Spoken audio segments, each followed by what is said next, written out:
Hello, everyone. My name is Alex Chausovsky. I'm a senior business advisor here at ITR Economics, and today I'm joined by a great friend, a great partner, Anthony Bahr of Strategex. We're talking about potential acquisition targets. We're talking about the opportunities that businesses have as they think about company valuations and risks as we go through this business cycle low in the U.S. industrial economy.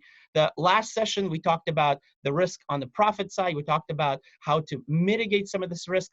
But today's session, I wanted to focus on asking Anthony about the differences across various industry sectors. Is there really a significant amount of difference about the things that you should be thinking about and assessing when you look at manufacturing versus construction versus other industries? Or, Anthony, is there a more universal framework for thinking about concentration risk? Can you give us your views on that? Yeah, so concentration in B2B, there's no avoiding it, right? You're going to find it in every industry and every business. Now, it takes different forms, right? So in manufacturing, the concentration risk is prevalent on the customer side and the product side, right? You have complexity on both sides of the business. We kind of know where to look with industrial, with manufacturing. But that's not to say that complexity doesn't exist with every company out there, right? We do a lot of transactions in the software as a service space. And when we introduce this framework, one of the very first pushbacks we get is, well, I only have one service, right? I got this one software product, I sell it by the seat, that's it, there's no complexity. But if you dig and if you beat the data to death, it's going to show you that complexity exists. And quite often, maybe the complexity rests in the distribution channel, right? Maybe you have let's call it 10 different distribution channels and two of them generate 80% of your revenue. Well, that's classic 80-20 right there. So it's everywhere. Sometimes it's a little bit harder to find it. Sometimes you have to dig a little deeper, but eventually you will find it. Very, very interesting. I think a lot of the clients that I've talked to about this, they've been eyeing a potential acquisition or a merger over the course of 2020. They know that valuations have certainly taken a beating. They know that some companies are in a position where they really need an infusion of capital. And so they're looking Mhm. for a private equity partner or another form of cooperation or fundraising. As we look forward to the rest of 2021 with the business cycle rise that we're expecting to unfold over the course of the year, I think more are getting ready to actually pull the trigger. So perhaps you can share with our audience, what are some of the best practices that you see in the private equity space that really help increase the odds of a successful deal for those companies that do end up pulling the trigger?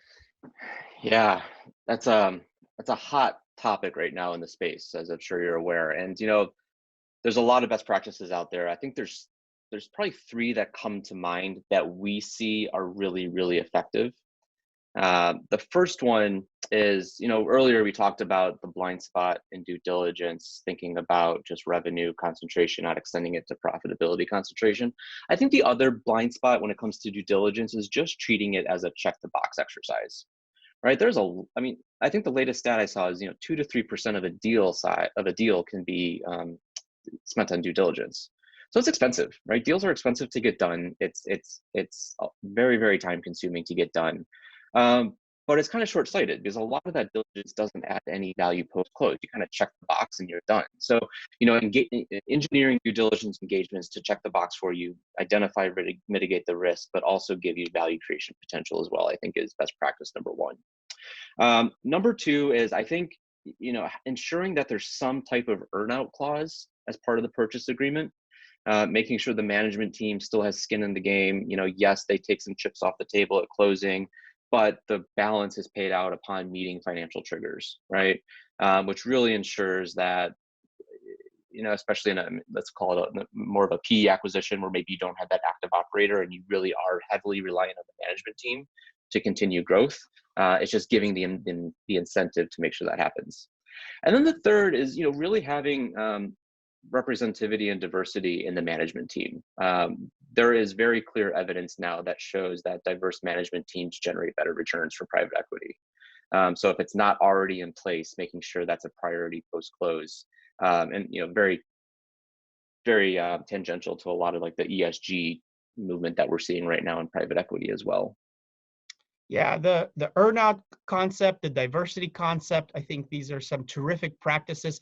Of course, the first point that you made in terms of not just checking the box, I think this is where ITR and Strategex can really help you with the validation phase, with the due diligence. You know, when you think about the Yeah, percentages you quoted, for a $50 million acquisition, you're talking about allocating upwards of $1 million of spend towards making sure that you're making the right decision. Well, right. companies like ITR Economics, companies like Strategex are key components of that. At ITR, we can certainly help you generate a 3-year forecast for that business, given the dynamics of the vertical markets that they operate in and our outlook for the macroeconomy and what we expect for the business cycle. Hmm. Anthony, perhaps you can give a couple of examples really quick about what Strategics can do for a potential acquisition target.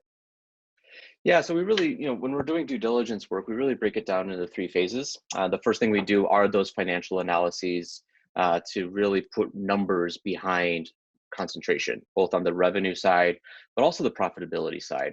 And sometimes that simple exercise alone is eye-opening, right? A lot of business leaders, a lot of investors never looked at an asset this way before.